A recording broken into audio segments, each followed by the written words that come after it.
অনেকেই পেজে বা প্রোফাইলে কাজ করতেছে, কিন্তু ফলোয়ার অ্যান্ড পাবলিক কন্টেন্ট অপশনের যে কাজগুলো তারা কিন্তু পূর্ণাঙ্গভাবে করেনি, যার ফলে তাদের ভিডিওগুলো কিন্তু অন্য অন্য অডিয়েন্সের সামনে রিকমেন্ড করতেছে না ফেসবুক। তো অবশ্যই ভিডিওটা কন্টিনিউ করেন, আমি দেখিয়ে দিচ্ছি।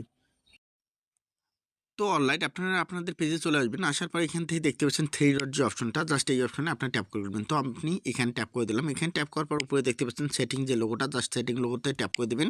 দেওয়ার পর এখান থেকে কী করবেন, আপনারা স্ক্রল করে একটু নিচে আসবেন। নিচে আসার পর এখানে দেখতে পাচ্ছেন এই যে ফলোয়ার অ্যান্ড পাবলিক কন্টেন্ট, যারা প্রোফাইলে দেখা যাচ্ছে প্রফেশনাল মুড অন করে কাজ করতেছেন তারা বিশেষ করে এই অপশনটা কিন্তু অন করেননি। তো আপনারা এখানে ট্যাপ করবেন। যারা পেজের মধ্যে কাজ করতেন তারাও কিন্তু এখানে যাবেন। এখানে যাওয়ার পর আপনাদের আমি অনেকেই দেখি আমার এখানে ভিডিওতে কমেন্ট করে, আমি যখন তাদের ওখানে কমেন্ট করতে যাই তারা আইডি থেকে কাজ করে, বাট তারা এখানে এভরিওয়ান সবগুলো কিন্তু আপনারা এখান থেকে পাবলিক করে দেবেন, সবগুলো পাবলিক। যদি পাবলিক না থাকে আপনার এভরিওয়ান করে দেবেন। এগুলো যতক্ষণ পর্যন্ত আপনারা এভরিওয়ান করে না দেবেন